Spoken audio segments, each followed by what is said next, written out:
We left off 726, fourth paragraph. He's speaking about the value of not being involved, having less involvement with people.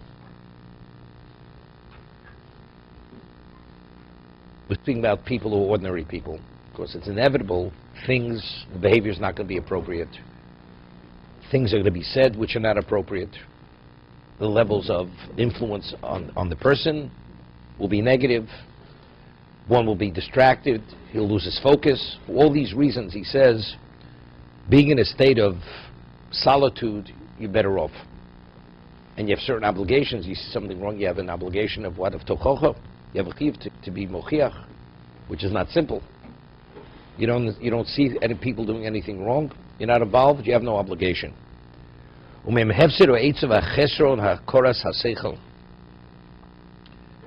Another ill effect of being associated with people is hefsed or eitz of chesron hakoras haseichel. He says the corruption of good judgment, the weakening of intellectual perception. Vizgabrus hayetze bechevrosom veriusam, intensification of one's inclination as a result of dissociation and their friendship. Vislamid robidosam, and you learn from their ways. You learn from their ways. Moshe Amra Chocham v'roek silim yeroa. The one who shepherds hedonists will become corrupted, even though you're not initially a hedonist. But you have enough level of association with them, ultimately it's going to have a subtle effect, and you're going to be weakened. The yeshivas batiknisios shalami oretz. Left off with this last time. Therefore, speaking with children, it's not where you have to speak to a child.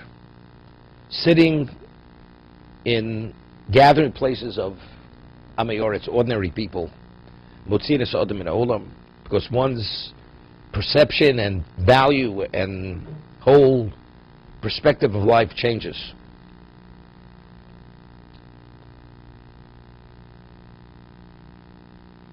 What's the principle? Most sins, you have to bring it about, to execute it, you need two people.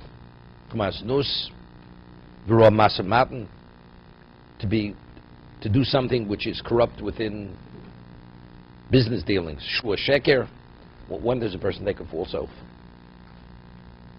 When you're engaging with someone else to prove your point, you swear falsely. You're all by yourself. Who are you swearing to? Right? You're not swearing to anyone. So what is the context of taking a false oath or a oath in vain? It's where you're associated with others. Edu sheker. False testimony, anything that has to do with speech. It's only when you're associated with other people and intermingling in a social setting, that's when the issue of speech becomes a problem.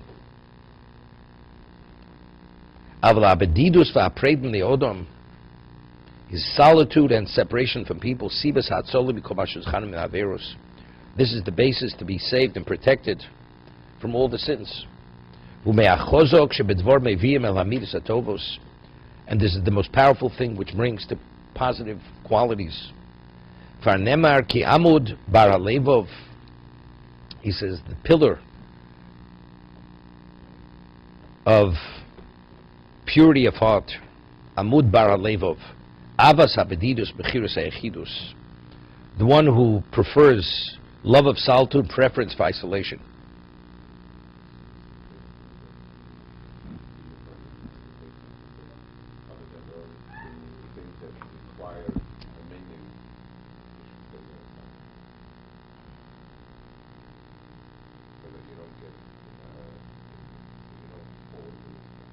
Let's say a person is a research analyst, and you need focus. You're becoming a hermit. You're spending 15 hours a day being a research analyst, and you have to sleep and you have to eat. So you barely associate with people. Is that called a hermit? It's not a hermit. So you have to do what you have to do to develop positive character and to be spiritually less damaged. If that's what's necessary, that's what you do. It's not being a hermit.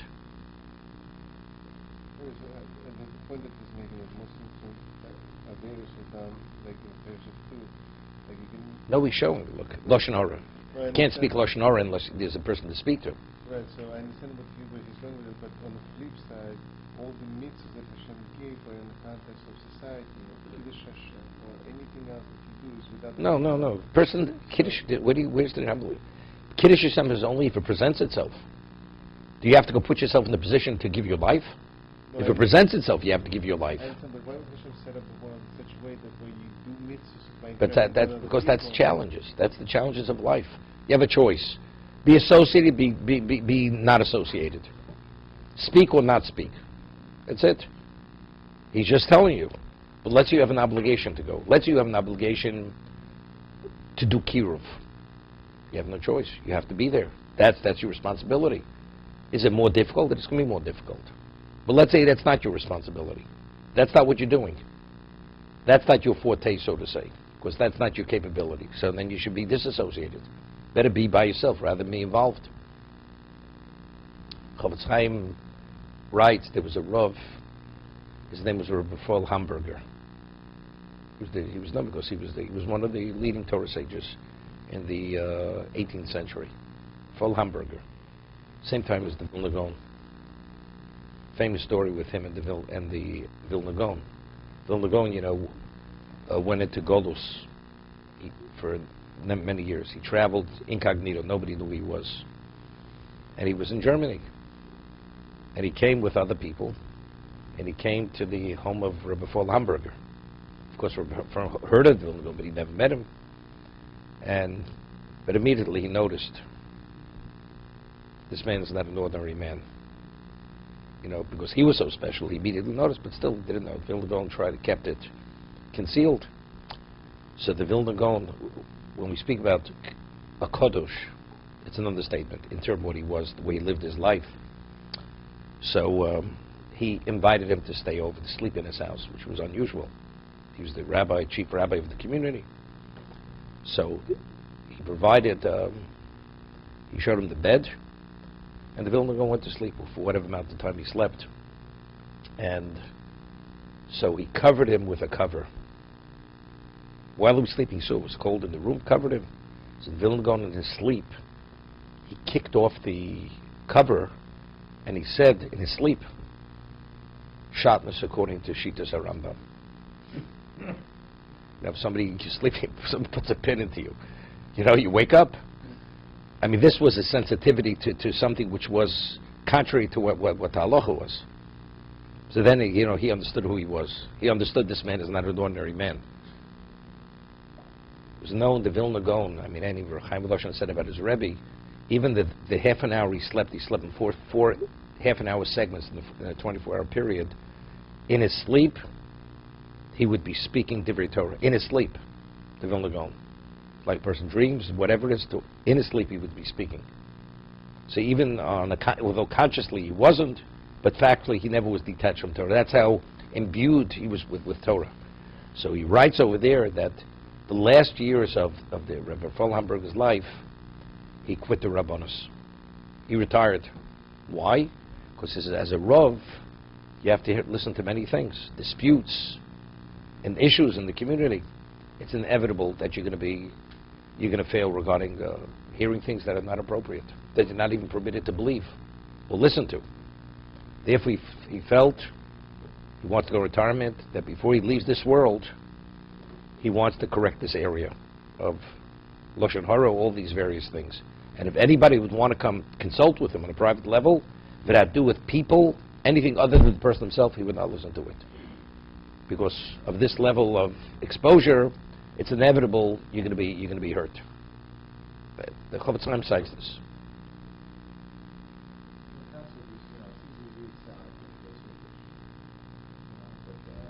Okay.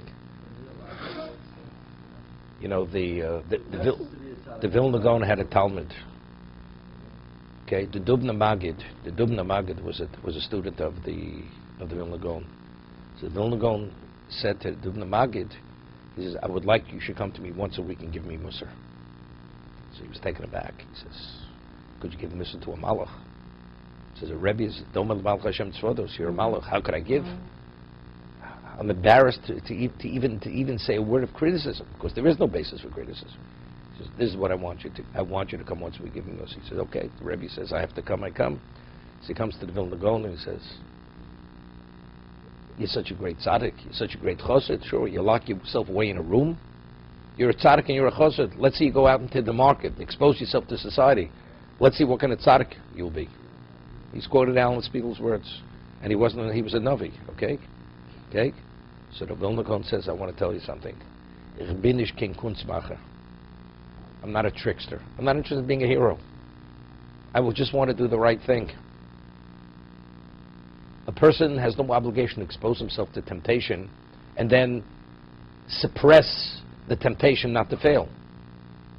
Right? I say siyog the Torah. What is the mitzvah of offenses? What's the idea of offense? Keep your distance. What do you mean? Go up to the point and then control yourself. No, that's not the way a Jew is supposed to live his life.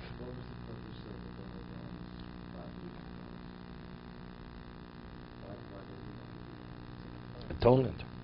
Atonement. You know what it means to be treated like a beggar and to be displaced? It's not simple. Yeah, it was the suffering. That's why at least he disappeared for 2 weeks. He was on Golos for 2 weeks. Okay.